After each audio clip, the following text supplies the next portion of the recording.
Here from Kris Milligan.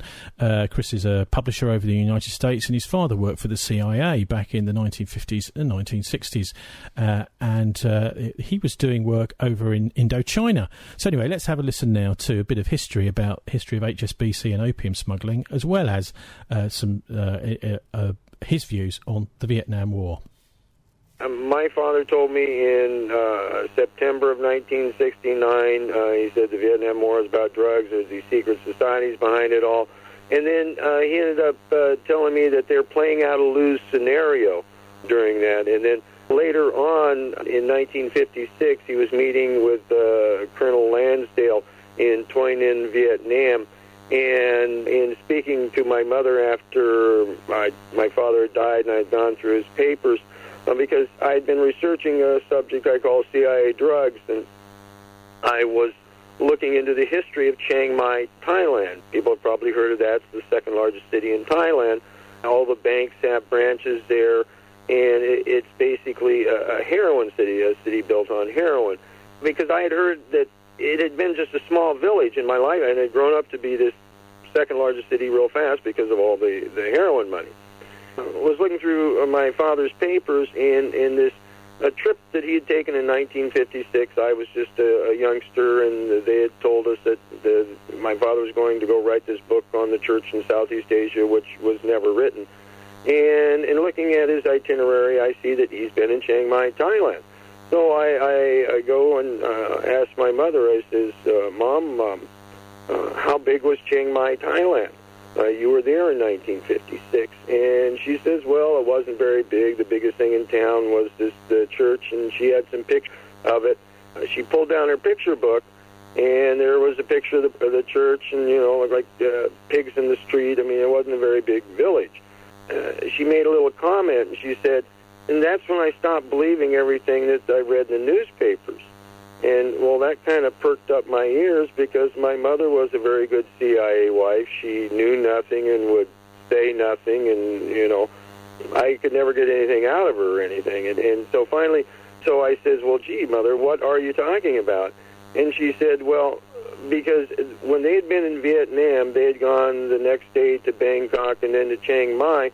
She said there was this big story in the newspapers about this big battle in Vietnam where they had been. And she says, there was no battle there. We were having a picnic. So I turned the pages back on, you know, the family picture albums and from Chiang Mai, and sure enough, there's these pictures of my father and Colonel Landsdale, my mother, and a bunch of people in fatigues and black hats and stuff. There's this beautiful picture of my mother, very vivacious, her skirts swirling. The rest of my siblings chose it as the picture for a memorial. There's Colonel Landsdale. These guys are having a picnic. Right next to the picture, it says my mother's name, Eudora, and it says Eudora out from Saigon with Colonel Landsdale and North Vietnamese military leaders. Okay, so this is 1956. Okay, so they're having a picnic, and, you know, we know from the historical record that Colonel Landsdale did fake battles in the Philippines. I mean, it's part of the historical record. And so they're having a picnic. They tell the world that they're having a battle. Okay, now why do they do that? Because then the people that don't know they're having a picnic and think they're having a battle in the village, in the towns and stuff, they have to start choosing sides. Okay, and then once you choose a side, then they start to harden the sides. And pretty soon they're fighting, but there's real fighting back and forth. And then what happens? They take American boys and girls, okay, and send them to hell, okay, for 1 year, okay, because there's a draft on. They're taking kids from all over the country, okay, and it's a draft, so you only got to be there 1 year. So they know if they survive 1 year, they get to go back home and see their boyfriend, girlfriend, whatever, okay? And to survive that 1 year, some of these kids get addicted to the heroin that's offered to them by, you know, everybody that's from about 12 years old and up. After my father told me this one time, I mean, I didn't understand what he was talking about when he first told me the Vietnam War was about drugs and whatnot. But then we had some other talks and some arguments because I grew my hair long and was smoking some pot. And he was very, very concerned about me getting hooked on heroin. And he told me, he said, there's a plan to hook all you kids on drugs, on heroin. And I had to tell my dad, I said, listen, I don't like this stuff. Don't see it. Don't look for it and whatnot. And and us that lived through the '60s can, remember, marijuana in the '60s was very cheap. Heroin was very, very expensive. And so the Vietnam War, and the Colonel Landsdale, who I'm talking about there, it was the prototype for the Ugly American, and there was another book that was also written about him, about Vietnam. He was the U.S. presence in Vietnam right after the French, and he was been OSS and CIA, and he was the person who, just before this meeting that had happened, where my father had met this gentleman in '56, Colonel Landsdale had just recently taken over the Golden Triangle in France. If you follow, a lot of American military adventures, you find that they're going to places where opium is grown. If you look at the Balkans, especially right where they went, the Balkans, if you look at any good, reliable source on opium production, is always the 5th or 6th largest production out there.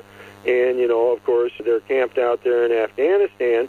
And Afghanistan is producing, tons. And, you can't see it when it's growing, when you fly over. We've been publishing. We started publishing because of a book about CIA drugs, Daniel Hopsicker's Burying the Boys, because nobody would publish it. And we just recently published Doug Valentine book, it's called Strength of the Pack, and it's about how the DEA was subverted by the CIA and basically wasn't there to do any drug enforcement role, but was there to extend the aims of foreign policy initiatives. And, every time they got close to, shutting down any kind of a pipeline, they would be told, well, no, you can't touch that. And my research has shown, quote-unquote, war against drugs, has nothing to do with temperance, has nothing to do with health of our community, our children, or ourselves, but has to do with keeping in place a black market. If you look at Skull and Bones and then the history of the opium smuggling, basically the first state to practice it was basically the Dutch, and then the French picked it up, and then the British became the big boys on the blocks, and they were producing it in India and shipping it over to China. And then the Queen of China wrote a letter to the Queen of England and said, how dare you guys do this? So the English people got upset, and finally the government and the British East India made a decision. They said, well, I'll tell you what, guys, we won't smuggle it anymore. We'll still continue to grow it, big time in India, but we won't smuggle it anymore. And so when they decided to not put it on the government and the British East India ships, that led to the creation of Jardine Matheson and Company, which was number one in the opium trade out of Scotland, which is now HSBC Bank, among other things. And the Dent and Company out of England was number 2, and then Russell and Company out of the United States was number 3. And Russell and Company, the people who founded Skull and Bones, was William Huntington Russell, the scion of Russell and Company. Time to sign off now. Time for Murdoch News at 7 o'clock, followed by Mohammed's Arabian Nights. We're online at thisweek.org.uk. You can follow me on Twitter at Tony Gosling. See you next week, and don't let the banksters get you down. BCFM